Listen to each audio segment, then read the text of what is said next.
Le roi Grenouille ou Henri le Ferret, un conte des frères Grimm, lecture par Christophe Tabar.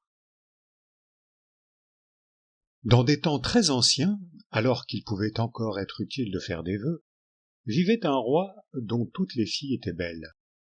La plus jeune était si belle que le soleil, qui en avait cependant tant vu, s'étonnait chaque fois qu'il illuminait son visage. Non loin du château du roi, il y avait une grande et sombre forêt, et dans la forêt, sous un vieux tilleul, une fontaine. Un jour qu'il faisait très chaud, la royale enfant partit dans le bois et s'assit au bord de la source fraîche. Et comme elle s'ennuyait, elle prit sa balle en or, la jeta en l'air et la rattrapa. C'était son jeu favori. Il arriva que la balle d'or, au lieu de revenir dans sa main, tomba sur le sol et roula tout droit dans l'eau. La princesse la suivit des yeux, mais la balle disparut. La fontaine était si profonde qu'on n'en voyait pas le fond. La jeune fille se mit à pleurer de plus en plus fort. Elle était inconsolable. Comme elle gémissait ainsi, quelqu'un lui cria « Pourquoi pleures-tu, princesse, si fort qu'une pierre s'en laisserait attendrir ?» Elle regarda autour d'elle pour voir d'où venait la voix et aperçut une grenouille qui tendait hors de l'eau sa tête grosse et affreuse. « Ah, c'est toi, vieille barboteuse !» dit-elle. « Je pleure ma balle d'or qui est tombée dans la fontaine. »« Tais-toi et ne pleure plus, » dit la grenouille. « Je vais t'aider. Mais que me donneras-tu si je te rapporte ton jouet ?»« Ce que tu voudras, chère grenouille, » répondit-elle. « Mes habits, mes perles et mes diamants, et même la couronne d'or que je porte sur la tête. »« Je ne veux ni de tes perles, ni de tes diamants, ni de ta couronne.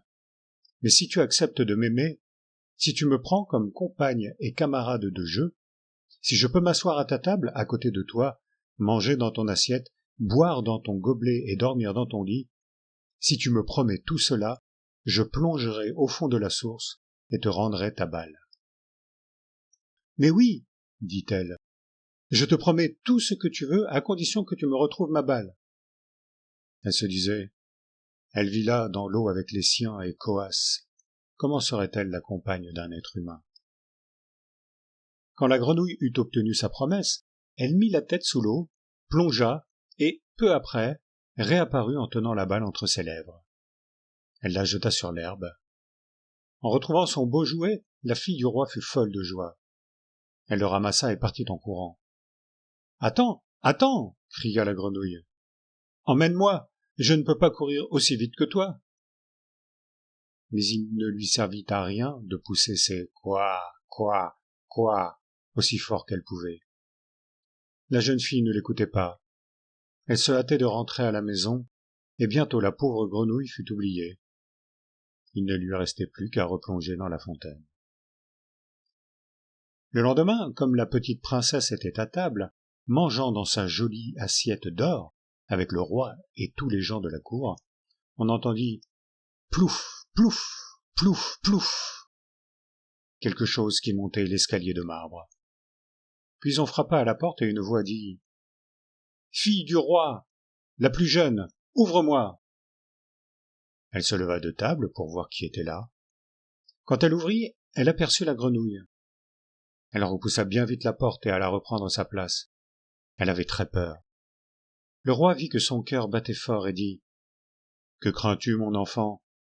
Y aurait-il un géant derrière la porte qui viendrait te chercher ?»« Oh non, répondit-elle, ce n'est pas un géant, mais une vilaine grenouille. »« Que te veut cette grenouille ?»« Ah, cher père, hier, comme j'étais au bord de la fontaine et que je jouais avec ma balle d'or, celle-ci tomba dans l'eau. Parce que je pleurais bien fort, la grenouille me l'a rapportée. Et comme elle me le demandait avec insistance, je lui ai promis qu'elle deviendrait ma compagne. Mais je ne pensais pas qu'elle sortirait de son eau. Et voilà qu'elle est là dehors, et veut venir auprès de moi. » Sur ces entrefaites, on frappa une seconde fois à la porte et une voix dit « Fille du roi la plus jeune, ouvre-moi. Ne sais-tu plus qu'hier, au bord de la fontaine fraîche, tu me l'as promis? Fille du roi la plus jeune, ouvre-moi. » Le roi dit alors « Ce que tu as promis, il faut le faire. Va et ouvre. » Elle se leva et ouvrit la porte. La grenouille sautilla dans la salle, toujours sur ses talons, jusqu'à sa chaise. Là, elle s'arrêta et dit « Prends-moi auprès de toi. » La princesse hésita, mais le roi lui donna l'ordre d'obéir. Quand la grenouille fut installée sur la chaise, elle demanda à monter sur la table. Et quand elle y fut, elle dit « Approche ta petite assiette d'or, nous allons y manger ensemble. » La princesse fit ce qu'on voulait, mais c'était malgré tout de mauvais cœur. La grenouille mangea de bon appétit. Quant à la princesse, chaque bouchée lui restait au travers de la gorge. À la fin, la grenouille dit « J'ai mangé à satiété, maintenant je suis fatiguée.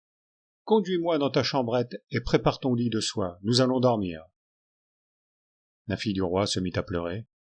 Elle avait peur du contact glacé de la grenouille et n'osait pas la toucher. Et maintenant, elle allait dormir dans son joli lit bien propre.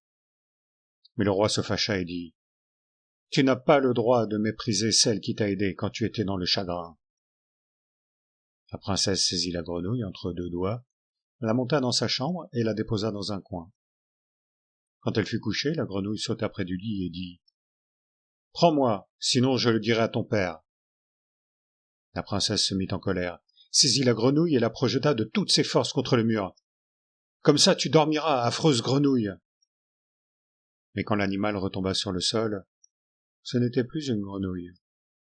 Un prince, aux beaux yeux, plein d'amitié, la regardait. Il en fut fait selon la volonté du père de la princesse. Il devint son compagnon aimé, son époux. Il lui raconta qu'une méchante sorcière lui avait jeté un sort, et la princesse seule pouvait l'en libérer. Le lendemain, ils partiraient tous deux pour son royaume.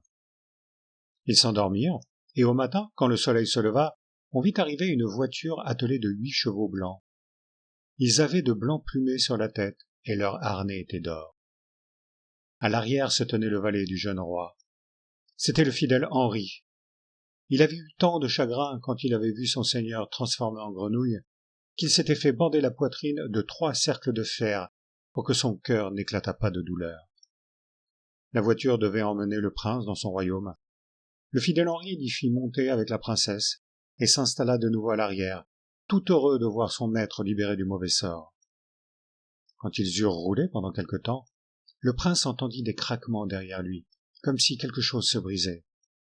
Il tourna la tête et dit « Henri, est-ce l'attelage qui brise ses chaînes ?»« Et non, seigneur, ce n'est pas la voiture, mais de mon cœur l'une des ceintures, car j'ai eu tant de peine quand vous étiez dans la fontaine, transformé en grenouille vilaine. » Par 2 fois encore, en cours de route, on entendit des craquements, et le prince crut encore que la voiture se brisait. Mais ce n'étaient que les cercles de fer du fidèle Henri, heureux de voir son seigneur délivré.